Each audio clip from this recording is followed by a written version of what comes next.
This is where Hemingway used to hang out during the 50s. Well, one of the bars he used to hang out in. I mean, most of the bars take some claim to that. But this is definitely one of the ones he was very well known at, and there's a lot of pictures around to prove it. In fact, there's so many pictures of Hemingway drinking cocktails with his mates up on the walls here that you'd wonder really how he found time to go around slaughtering wild animals.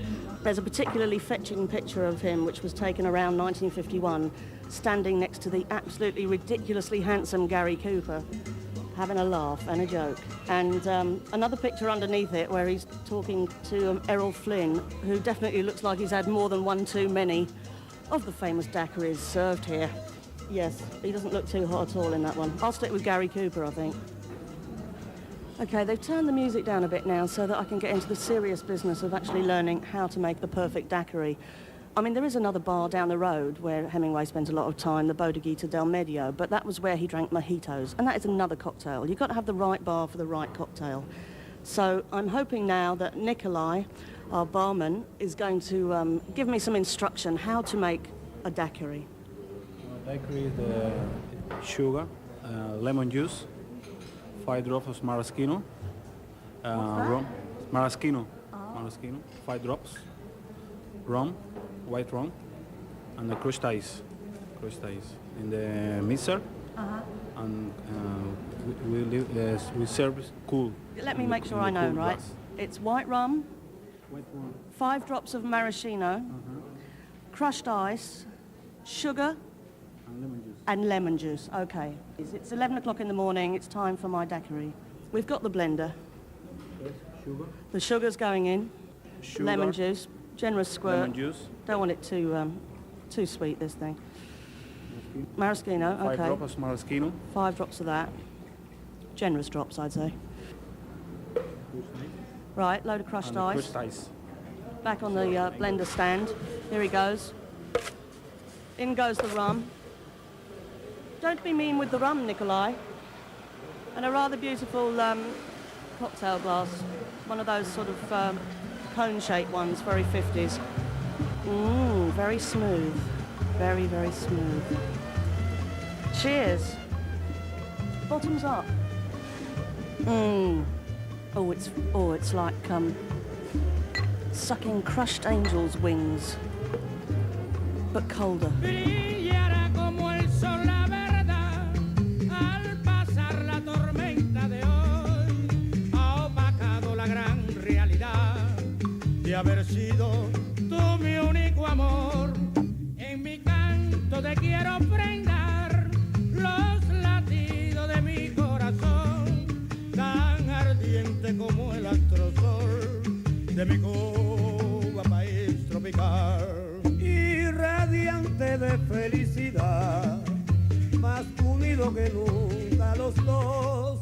Al sentir más ardiente el amor, la confianza en los dos volverá y brillará como el sol la verdad. Al pasar la tormenta de hoy, ha opacado la gran realidad de haber sido tu mi único amor.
That was Sol de Verdad by the Septeto Nacional de Ignacio Piñero. Coming back to the subject of cars here, they really have got the biggest array of American classics you're likely to see anywhere. A 1958 DeSoto here, a 49 Chevy there, Dodges and Cadillacs all over the place. Basically, they've had so few new imports, they've had to keep these cars going. I went to the car museum where they've got Che's beautiful old green Chevy, a couple of Rolls Royces and all sorts of classics. They're all lovingly cared for. But how do they keep the ones you see out on the streets in running order? I spoke to the curator, Eduardo Gonzales.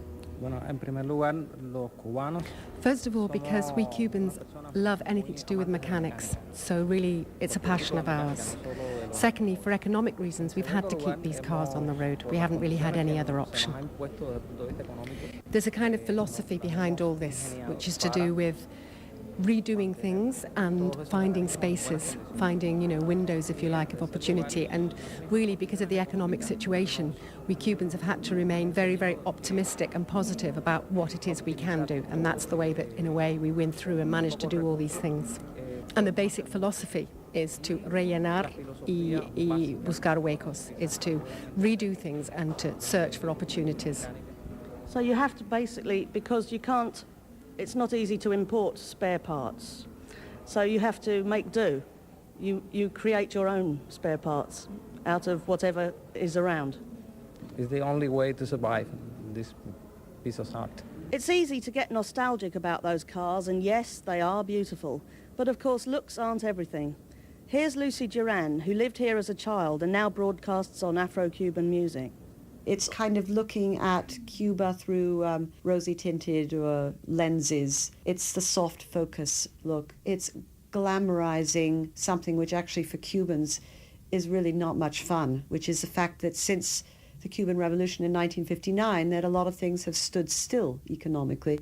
And so the cars, for instance, are cars from before 1959, except for the rather unattractive and unglamorous and very unsexy Ladas.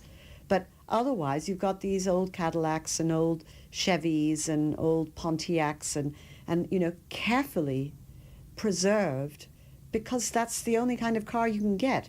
And actually, it's no fun to drive those cars. Believe me, I've driven in many of them. They're always breaking down. They consume vast amounts of petrol.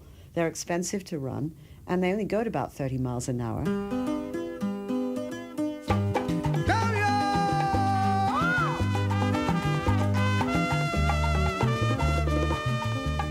The Cubans have even done wonders with boring old Russian cars.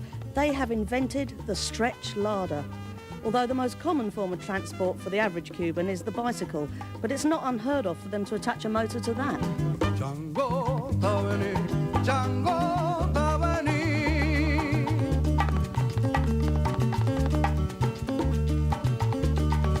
Django, Tavani.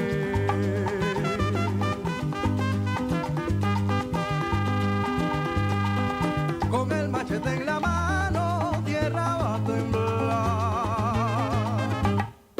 Y Zarabanda Malongo, mundo va a acabar. Oh, Batalá.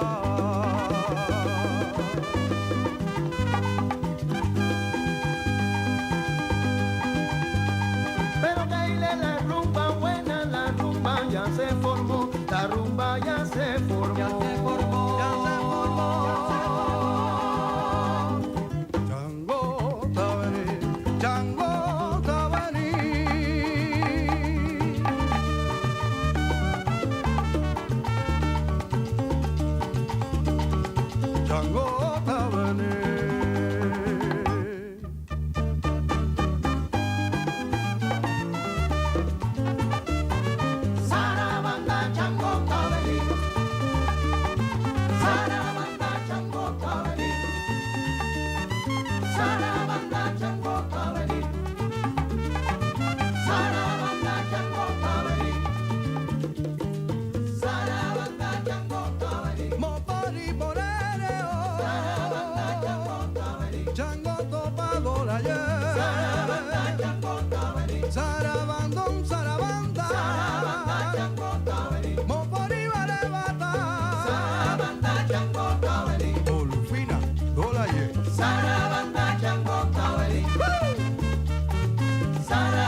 was the Sierra Maestra with Chango Ta Veni. Next week, I'll continue with my look at Havana, including the special period when the Iron Curtain was ripped off its tracks and Russia pulled out of Cuba, taking their subsidies with them. I'm Kirsty MacColl, and this was a Smooth Operations production.